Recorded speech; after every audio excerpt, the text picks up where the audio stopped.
चला, आत्ताच्या आपल्या कार्बन कंपाऊंडच्या शेवटच्या लेक्चरमध्ये आपण थोडंसं मिसलेनियस वेगवेगळ्या प्रकारचा असा काही स्पेसिफिक टॉपिक नाही, परंतु त्याच्यामध्ये एक महत्त्वाचा टॉपिक आहे ज्याच्यावर क्वेश्चन असेल, explain the cleansing action of soap. साबण कपडे वगैरे स्वच्छ कसं करतो त्याच्यामागचं मेकॅनिझम काय असते ते बोलूया आपण. ठीक आहे, त्यासाठी अगोदर साबण काय असते ते समजून घेऊया. बघा, आपण कार्बोक्सिलिक ऍसिड काय असतं बघितलेलं, RCOOH. नॉमेनक्लेचर मध्ये पण आपण फंक्शनल ग्रुप मध्ये वगैरे बोललेलो आहोत की कार्बोक्सिलिक ऍसिड काय आहे, RCOOH. कार्बोक्सिलिक ऍसिड हा फंक्शनल ग्रुप आहे. आता याच्यातच हा R खूप मोठा. आता आपण R किती बघितले, 1 कार्बनचा, 2 कार्बनचा, 3 कार्बनचे असे बघितले, पण खूप लहान लचक आहे. 17 कार्बनचा R, 17 कार्बन 36 हायड्रोजन. ठीक आहे, असा खूप मोठा आहे. तर त्याला डिफाइन करताना काय करा, ही चेन खूप मोठी आहे, लॉंग चेन कार्बोक्सिलिक ऍसिड.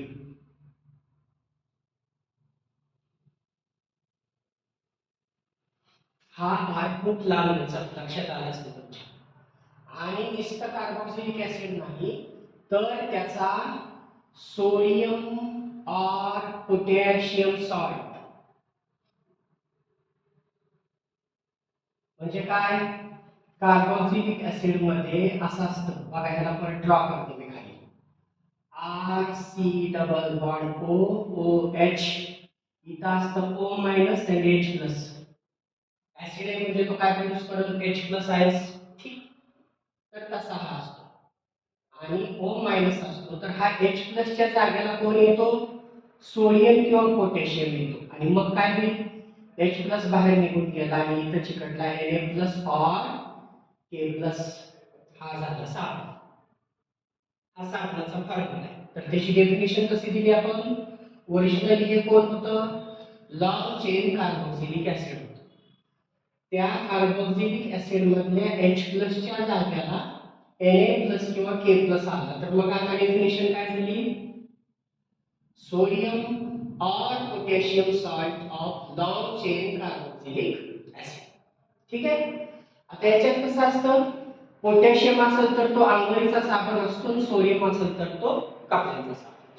ठीक, म्हणजे स्किनला सॉफ्ट वगैरे असावं त्या हिशोबानं ते असते. आता होतंय, साबणाचा हा झाला एक मोलिक्यूल. ओके, त्याला परत सेपरेट घेतो मी, RCOO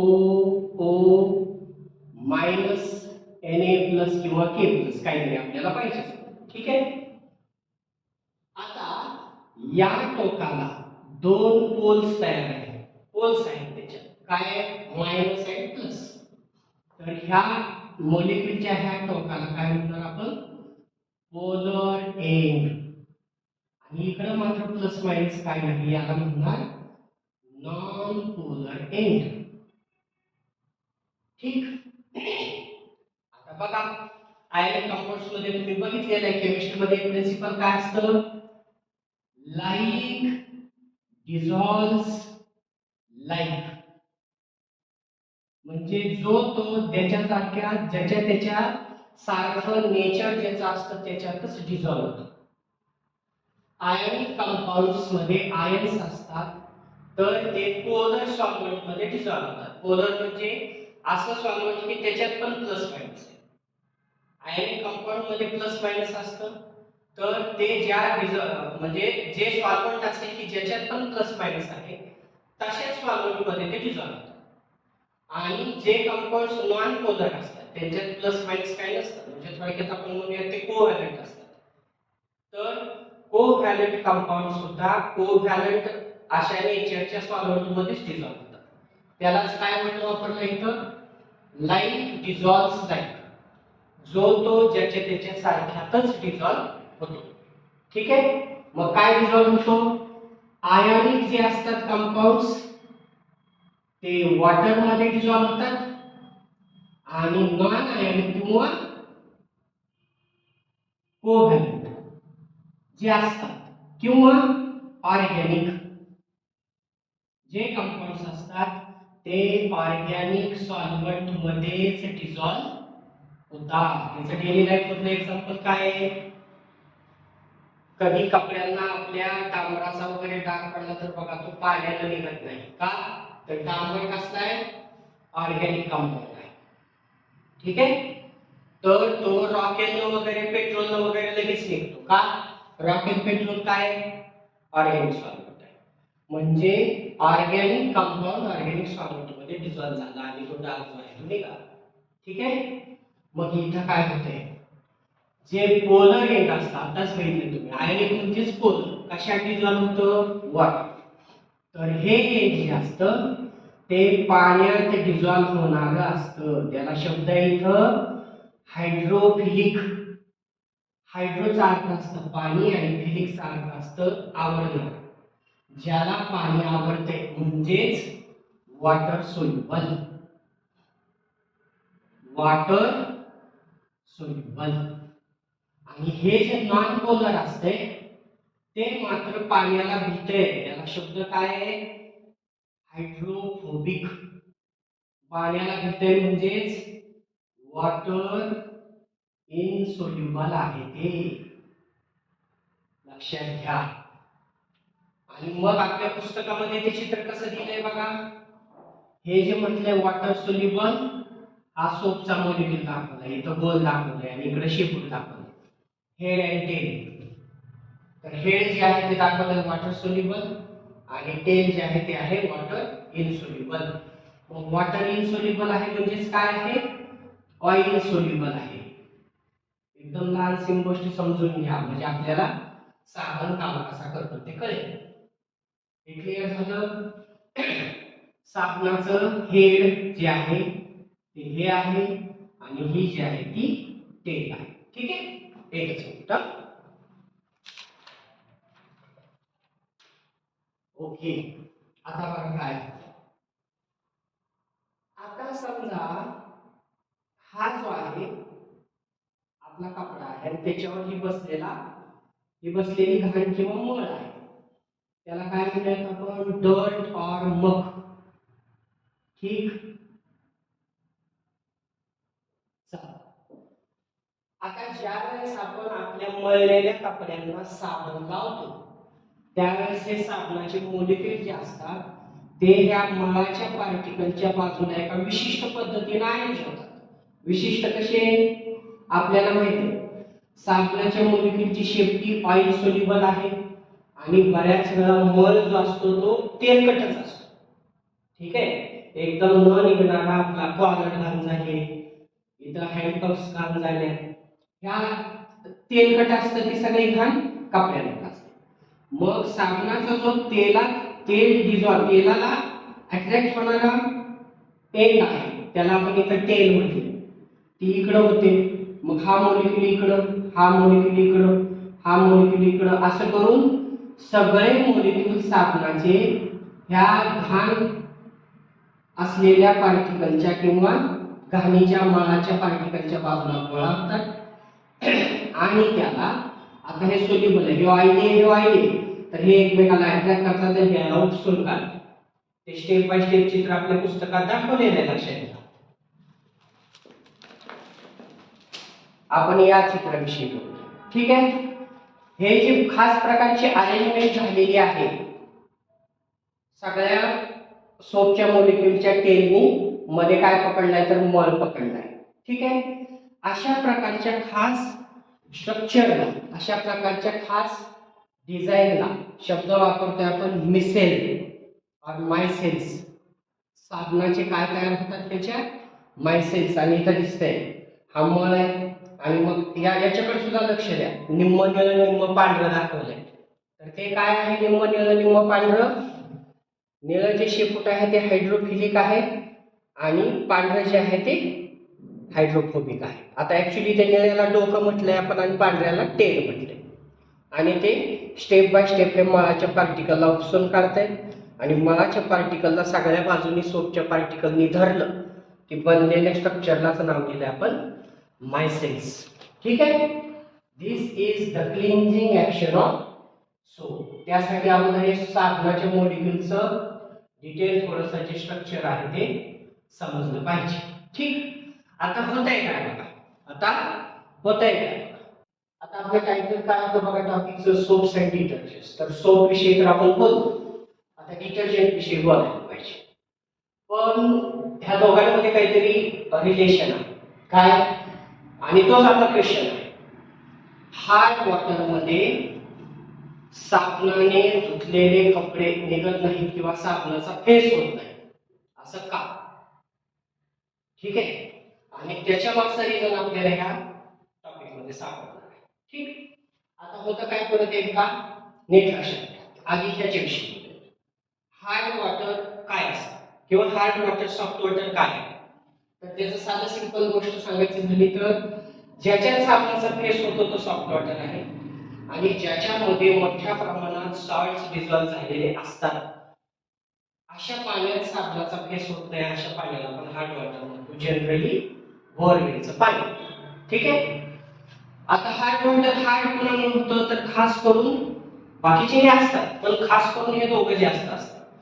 कॅल्शियम आणि मॅग्नेशियम यांचे क्लोराइड्स सारखे सॉल्ट्स, फक्त हेच नाही, परत एकदा लक्षात घ्या, क्लोराइड सॉल्ट्स म्हणजे यांचे ते कार्बोनेटचे वगैरे सॉल्ट्स असतील, काही असतील, पण खास करून हे सॉल्ट्स यांचं प्रमाण त्या पाण्यात जास्त असल्यामुळं होतं काय, तुम्ही ज्यावेळेस साबण लावता त्यावेळेस ह्या Na किंवा K म्हणजे पोटॅशियम किंवा सोडियमची जागा हे घेतंय, यांना बाजूला काढते आणि काय बनवतंय, RCOO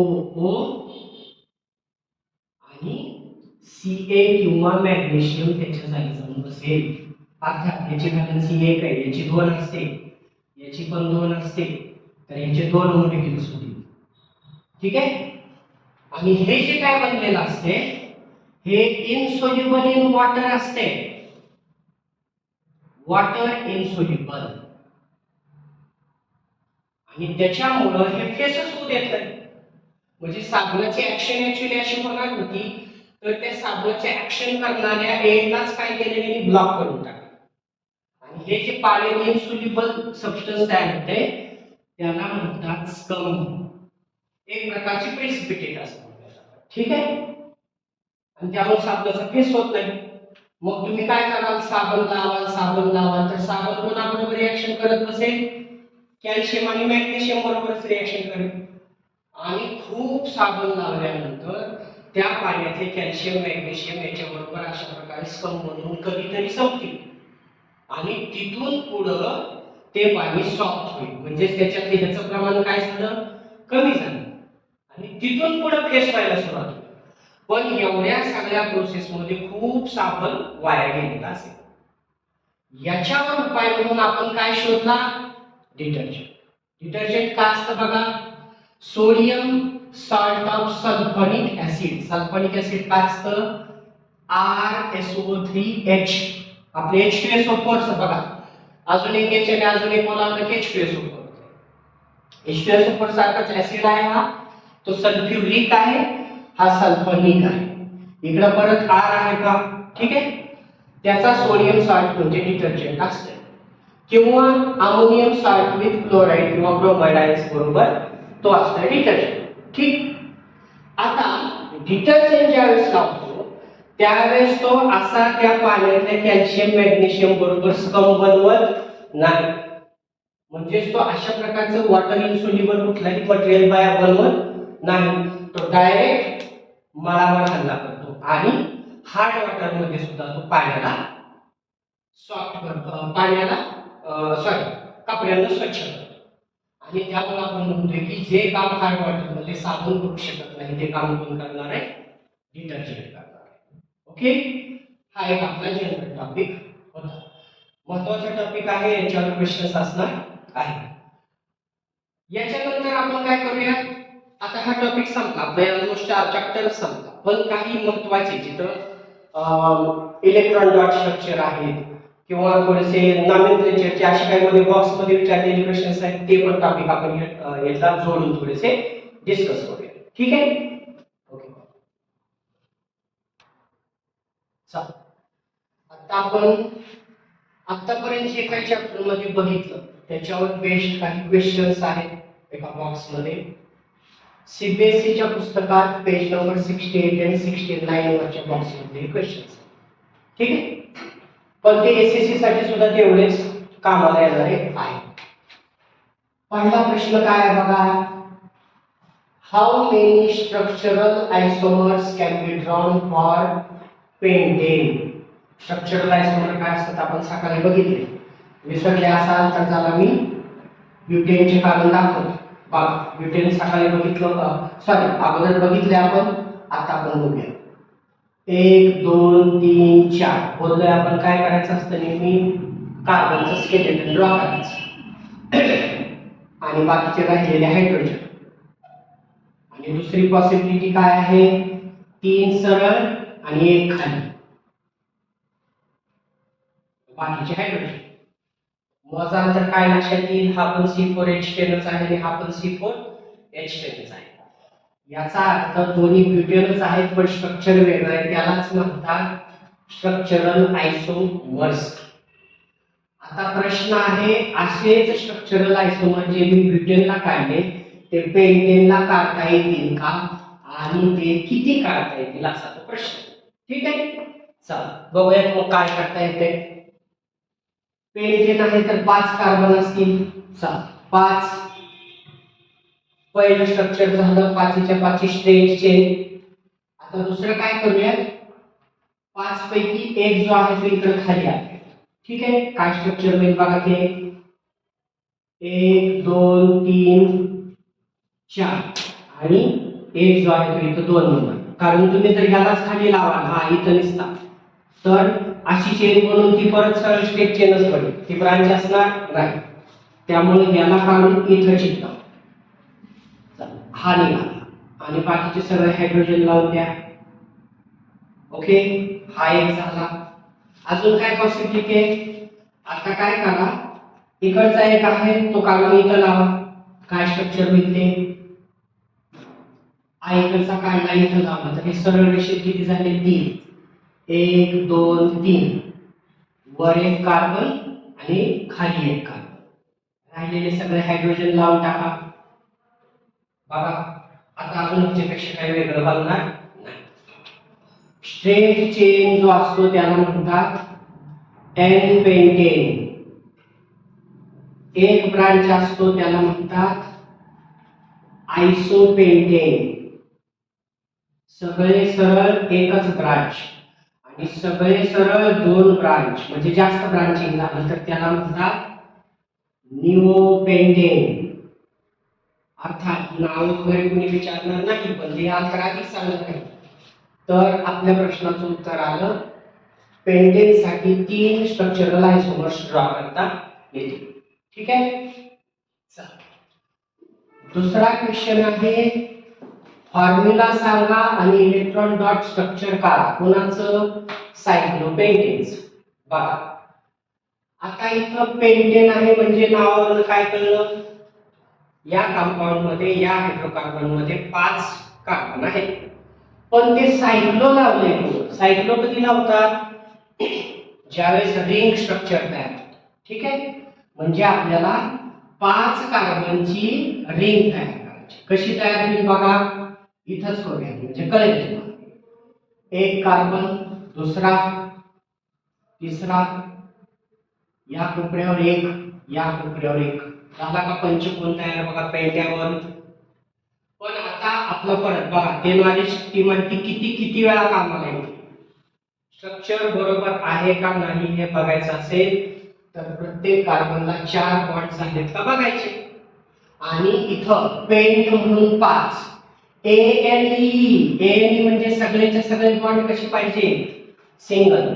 याचा इथं जर समजा असं असतं पेंटीन तर काय झालं असतं, आपल्या स्ट्रक्चर मध्ये कमीत कमी एक डबल बॉन्ड पाहिजे.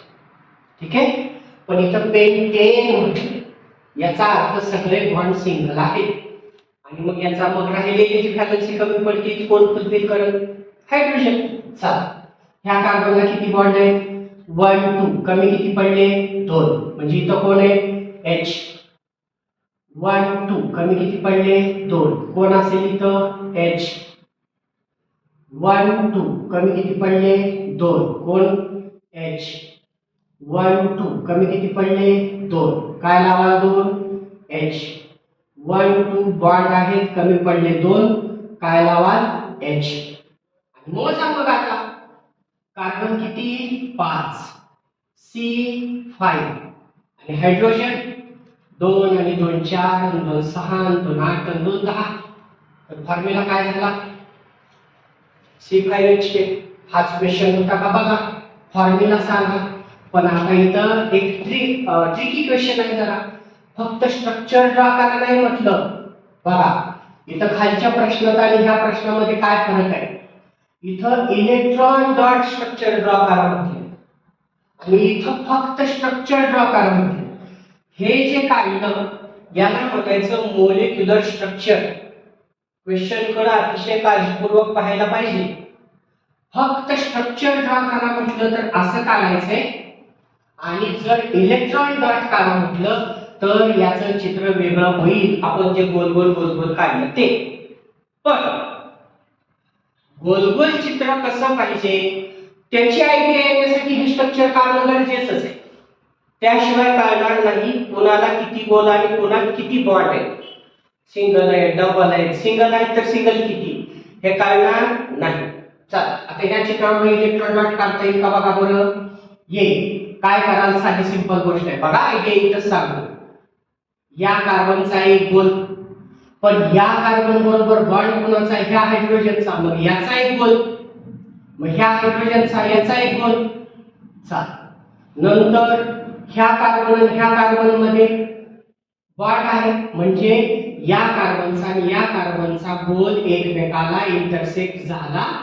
पाहिजे बघा याच डायग्राम वरून मी पॉसिबल डायग्राम काढतो म्हणजे ह्या कार्बनचा आणि ह्या कार्बनचा गोल क्रॉस झाला पाहिजे या कार्बन मध्ये बॉन्ड आहे म्हणजे ह्याचा गोल पण क्रॉस झाला पाहिजे याच्यात पण याचा अर्थ आपल्याला 5 कार्बनचे 5 गोल असे काढावे लागतील की जे सगळे एकमेकाला इंटरसेक्ट करतात ठीक आहे आणि त्या प्रत्येक गोलाला 2-2 हायड्रोजन म्हणजे 2-2 छोटे गोल काढावे लागतील ते कुणाचे असतील हायड्रोजनचे मग चित्र कसं होईल बघा वरच्या कार्बनचा एक गोल बाजूच्या कार्बनचा एक गोल इकडच्या कार्बनचा एक गोल या कार्बनचा एक गोल आणि या कार्बनचा एक गोल चला carbon carbon carbon carbon carbon झाले का 5 याच्यात आणि याच्यात बॉन्ड आहे का आहे म्हणजे किती जोडी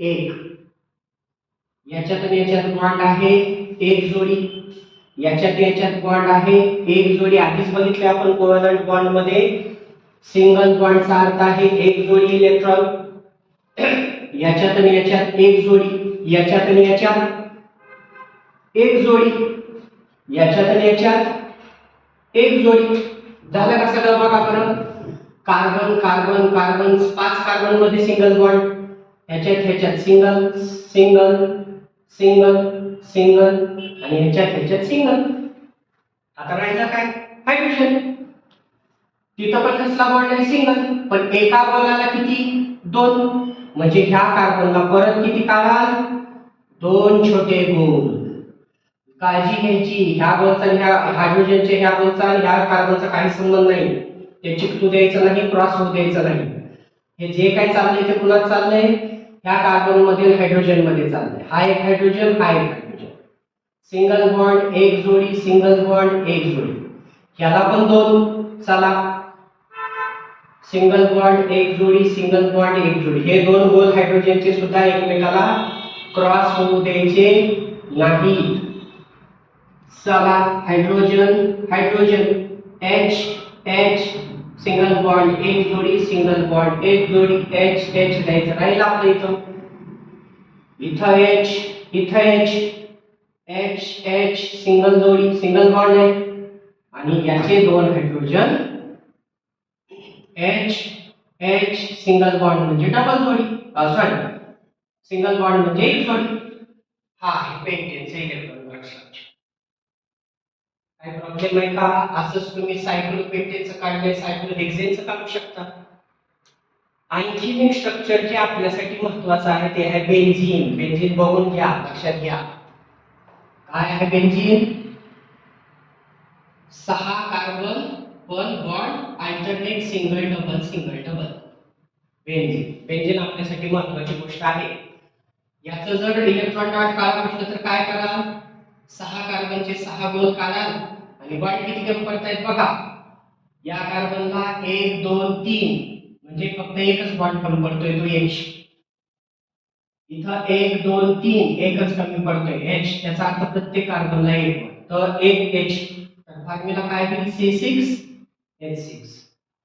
म्हणजे आपल्याला 6 गोल काढावे लागतील जे एकमेकाला क्रॉस करतील आणि प्रत्येक कार्बनच्या एका गोलला एक बारका गोल H चा सिंगल बॉन्ड. आणि जिथं डबल बॉन्ड आहे तिथं क्रॉस मध्ये किती दाखवाल? 2 जोड्या. कारण एक बॉन्ड एक जोडी. तर डबल बॉन्ड जिथं असेल तिथंच 2 जोड्या म्हणजे 4 इलेक्ट्रॉन. म्हणजे या क्रॉस मध्ये 4 इलेक्ट्रॉन, इथं मात्र 2च इलेक्ट्रॉन. इथं 4 2 4 2 सिंगल डबल अशी बॉन्ड असते. ठीक आहे? ओके, हे झालं चित्र आपलं सायक्लोपेंटेनचं. म्हणजे आपला हा क्वेश्चन संपला. फॉर्म्युला काय? फॉर्म्युला मिळाला आपल्याला C5H10. फॉर्म्युल्यासाठी अगोदर हे आपण काढलं. याच्याच वरून आयडिया घेऊन आपण हे इलेक्ट्रॉन डॉट स्ट्रक्चर ड्रॉ केलेलं आहे. ठीक आहे? तर पुढचं सोडवण्यासाठी काय करायचं? आपण थोडीशी जागा करूया. क्लिअर करतो.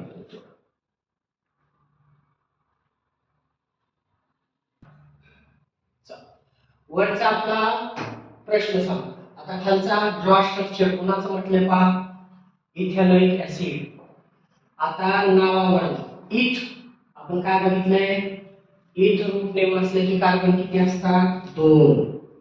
ठीक आहे? याच्यातलं पहिलं स्ट्रक्चर 2 कार्बन. आणि An म्हणजे single bond. Single bond. ऑइक acid. ऑइक acid कोणाचा सफिक्स आहे? Carboxylic acid. याचाच अर्थ याच्यातले एक कार्बन कोण आहे? COOH आहे. लक्षात घ्या परत, 2 कार्बन सोडून COOH नाही. का तर नॉमेनक्लेचर मध्ये काय शिकलोय आपण? कार्बोक्सिलिक ऍसिडचा कार्बन पकडून इथ म्हटलंय आपण. त्यामुळं 2च कार्बन, इथ म्हणजे 2च कार्बन आहे आणि त्यातला एक COOH आहे म्हणून ऑइक ऍसिड आहे. आणि राहिलेल्या ठिकाणी H लावा. चला बघा, ह्या कार्बनची झाली आहे का कंप्लीट? 1 2 आणि डबल बॉन्ड 4. म्हणजे ह्या कार्बनचे बॅलन्स फुलफिल्ड आहे. यालाच कमी पडतायत 3, तर इथं 3H लावा. झालं इथेनॉइक ऍसिड.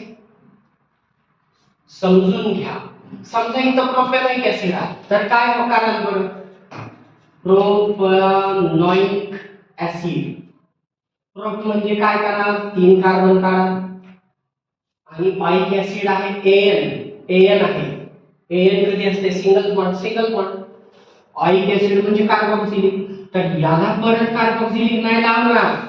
लक्षात घ्या, याच्यातलाच एक कार्बन COOH चा असेल. याच्या सहित प्रोप येते. COOH सोडून प्रोप नाही. तसं इथं इथ याच्या COOH च्या C सहित इथ म्हणजे 2 कार्बन. म्हणून इथं आपण 2 कार्बन ड्रॉ केले. ठीक आहे? पुढचं काय आहे पहा? ब्रोमोपेंटेन 2 नंबरचं एक्झाम्पल आहे. आणि आपण काल ह्याला बघितलं IUPAC मध्ये पेंटेन. पेंट म्हणजे किती? 5. करा ड्रॉ 5. 1 2 3 4 5. ANE आहे म्हणजे सगळे बॉन्ड सिंगल आहेत. ओके? आणि त्याला काय चिकटलाय? ब्रोमो. मग ब्रोमो आपण बोललो होतो स्ट्रक्चर जर ड्रॉ करायला लावलं तर तुम्ही पाहिजे तिकडून ब्रोमो लावू शकता. इकडे एखाद्याने लावला तरी ते बरोबर आहे, इकडे लावला तरी ते बरोबर आहे. आणि बाकीचे सगळे काय लावाल? H सगळीकडे H लावा. ठीक आहे? पण आता जर एवढं लांबलचक स्ट्रक्चर आहे, आपण बोललो होतो 4 पेक्षा चेन वाढली की त्याला नंबरिंग पाहिजे. कारण त्याच्यामध्ये फंक्शनल ग्रुप एकापेक्षा जास्त ठिकाणी अटॅच होण्याची शक्यता असते. तर इथे जे स्टार केलंय तिथं तुमच्या पुस्तकात क्वेश्चन तोच आहे की ब्रोमोपेंटेनसाठी याच्यासारखे स्ट्रक्चरल आयसोमर्स ड्रॉ करता येतील का? तर त्याचं उत्तर आहे यस. बघा आपण आपल्या रूलनुसार लॉंगेस्ट चेन काय 5 म्हणून त्याला काय म्हटलं पेन. सगळे बॉन्ड सिंगल एन. ब्रोमिन चिकटलाय ब्रोमो. पण तो फंक्शनल ग्रुप जिथं चिकटलाय त्याचं मिनिमम नंबर काय 1. तर हा कोण झाला 1 ब्रोमोपेंटेन झाला. 1 ब्रोमोपेंटेन 1 नंबरच्या कार्बनला ब्रोमिन. मग असा तो 2 3 4 5 हे जरा अक्षर काढा म्हणून मी इकडचे हायड्रोजन काढतो नंबर काढा. ठीक आहे. हा बियाण इथं असू शकतो का? हो असू शकतो. मग त्यावेळेस त्याचं नाव काय होईल 2 ब्रोमोपेन. पेंटेन पेंटेनच राहील. नंतर तो इथं असू शकतो का? हो असू शकतो. ठीक आहे. मग त्यावेळेस त्याचं नाव काय होईल 3 ब्रोमोपेंटेन. म्हणजे त्याची 3 स्ट्रक्चर झाली. तेच आहे त्याचे स्ट्रक्चरल आयसोमर्स. तो इथं असू शकतो का? मग काय 4 ब्रोमो म्हटणार नाही. लक्षात घ्यायचं ट्रिक मध्ये अडकायचं नाही. ट्रिक लावायची, ट्रिक मध्ये अडकायचं नाही. त्यांच्या ट्रिक मध्ये अडकायचं काय? तो बिहार जर इथं आला तर आता त्याचं नंबरिंग काय इकडून द्याल का? रूल काय आहे? त्या एंड कडून नंबरिंग द्या ज्या एंड कडून फंक्शनल ग्रुप वाल्या कार्बनला मिनिमम नंबर येतो. तर आता याचं नंबरिंग कुणीकडून होईल 1 2. म्हणजे हा पुन्हा 2 ब्रोमो झाला. इकडून पण इथं आल्यावर किती झाला होता 2 झाला होता. म्हणजे मॅक्झिमम तो कुठपर्यंत स्विच होत येऊ शकतो 3 पर्यंत येऊ शकतो. अशी ही पोझिशन आहे की इकडूनही 3 आणि इकडूनही 3. ठीक आहे. त्याच्यामुळे याचे 3 1 ब्रोमो 2 ब्रोमो आणि 3 ब्रोमो असे आपण स्ट्रक्चरल आयसोमर्स काढू शकतो. असं त्याचा आन्सर आपण दिले. चला 1 ब्रोमो 2 ब्रोमो 3 ब्रोमो. ओके. चला पुढे विचारलंय ब्युटॅनोनचं स्ट्रक्चर काय? चला ब्यूट म्हणजे काय? रूट नेम बघा. ते सगळं कामाला येणारी गोष्ट आहे. सगळीकडे हेच अप्लाय करायचं. ब्यूट म्हणजे 4. चला 4 काढा. 1 2 3 4. एन आहे म्हणजे सगळे बॉन्ड सिंगल आहेत. ब्यूटन. ठीक. आणि ओएनई कधी लावतात? कीटोन. सफिक्स बघा दिलेले लिस्ट मध्ये कीटोन. ठीक. म्हणजे याच्यात एक CO असला पाहिजे. C double bond O. परत तेच आहे C डबल बॉन्ड O याला केला तर इकडे किती राहिले 1 2 3. इकडे किती राहिले 1 2. इकडे किती राहिले 1 2 3. ठीक आहे. आणि याच्यात स्ट्रक्चरल आयसोमर नाही होऊ शकत का? बघा मिनिमम नंबर फंक्शनल ग्रुप वाल्या कार्बनला इकडून दिला तर 2 होतो. तुम्ही म्हणाल मग हा CO इथं पण असू शकतो पण मग त्याचा नंबर इकडून होईल. त्याचं पण नाव 2च होईल. लक्षात घ्या. त्यामुळं हे स्ट्रक्चर काढलं काय आणि एखाद्याने इथं CO काढलं काय? दोन्ही एकच आहे. ठीक आहे. ब्युटेन टू ओन किंवा ब्युटॅनोन. ठीक. दिस इज ब्युटॅनोन. चला हेक्झॅनल 4 नंबर बघा. हेक्स म्हणजे किती 6. 1 2 3 4 5 6. एन म्हणजे सगळे बॉन्ड सिंगल आणि अल कुणाला लावला होता सफिक्स अल्डिहाइड. आणि जसं इथं कार्बोक्सिलिक ऍसिडच्या C सहित मोजले 2 तसं ह्या हेक्स मध्ये अल्डिहाइडचा कार्बन सुद्धा येतो आणि अल्डिहाइड एंडला आहे. ठीक आहे. मग राहिलेल्यांना H लावून टाका. काय झालं हे CH3 CH2 CH2 CH2 CH2 CH2. C double bond OH कसं लिहिता CHO असं सुद्धा लिहिता. झालं की मग हेक्स म्हणजे 6 1 2 3 4 5 6 याच्या सहित एन म्हणजे सगळे बॉन्ड, सिंगल कार्बन कार्बन मधले सिंगल, कार्बन हायड्रोजन सिंगल शिवाय दुसरं काय असू शकत नाही. आणि अल म्हणजे अल्डिहाइड. This is example. ठीक आहे. आता यांची जरी तुम्हाला इलेक्ट्रॉन डॉट स्ट्रक्चर, इथं क्वेश्चन कर बोलतोय मगाशी मी, इलेक्ट्रॉन डॉट स्ट्रक्चर आणि फक्त स्ट्रक्चर याच्यात फरक आहे क्वेश्चन मध्ये, त्यामुळे या क्वेश्चन कडे नीट लक्ष असू द्या. ठीक आहे. इथं तुम्हाला म्हटलं याचे इलेक्ट्रॉन डॉट काढा तर काय कराल, कार्बनचा एक गोल त्याला 3 H चे गोल लावा आणि सिंगल बॉन्ड आहेत म्हणजे एक जोडी द्या. नंतर ह्या कार्बन मध्ये बॉन्ड आहे म्हणजे ह्या गोलला हा गोल क्रॉस झाला पाहिजे. ठीक. आणि या कार्बनला ऑक्सिजनचा गोल आहे पण तिथं बॉन्ड कसला आहे, डबल, म्हणजे त्या क्रॉस मध्ये किती इलेक्ट्रॉन द्याल, एक बॉन्ड एक जोडी, दोन बॉन्ड दोन जोडी म्हणजे 4 इलेक्ट्रॉन्स कराल. नंतर पुढं OH असं नसते, O आणि H असं असते. मग O चा एक गोल का, इकडं एक सिंगल बॉन्ड म्हणजे एक जोडी, इकडं सिंगल बॉन्ड म्हणजे एक जोडी, आणि मग त्याला लावा एक H चा गोल आणि त्याच्यामध्ये एक जोडी म्हणजे सिंगल बॉन्डचे इलेक्ट्रॉन्स ड्रॉ करा. ठीक आहे. ओके. ऑल ओव्हर आपला जो पूर्णच्या पूर्ण चॅप्टर आहे तो ऑलमोस्ट म्हणजे केमिकल प्रॉपर्टीज आणि केमिकल रिॲक्शन सोडला, तर त्याच्यामध्ये बऱ्याच मुलांच्या बोलण्यातून असं आलं की ते आम्ही करू, म्हणजे त्याच्यामध्ये असं काही समजण्यासारखं किंवा जास्त अवघड आहे असं नाही. ऑलमोस्ट जे अंडरस्टँडिंगचा पार्ट आहे, कॉम्प्लिकेटेड पार्ट आहे तो घेतलाय. आणि आपण मी स्टार्ट करताना बोललेलो होतो की अवघड काही नसतं, व्यवस्थित शांत डोक्यानं समजून घेऊन बघा जे काही शिकवलेलं आहे ते, तर तुमचं एक्झामचं टेन्शन 100% कमी व्हायला पाहिजे. ठीक आहे. तर अशी अपेक्षा करूया की याच्यात काही अडचण नसेल. तरीही तुम्हाला याच्यात आणखीन काही एक्सपेक्टेड असेल तर कमेंट बॉक्स मध्ये सांगा आणि त्यानुसार आपण त्याचे एक्स्ट्रा काही एखादं लेक्चर म्हटलं तरी बनवण्याचा प्रयत्न करूया. ठीक आहे.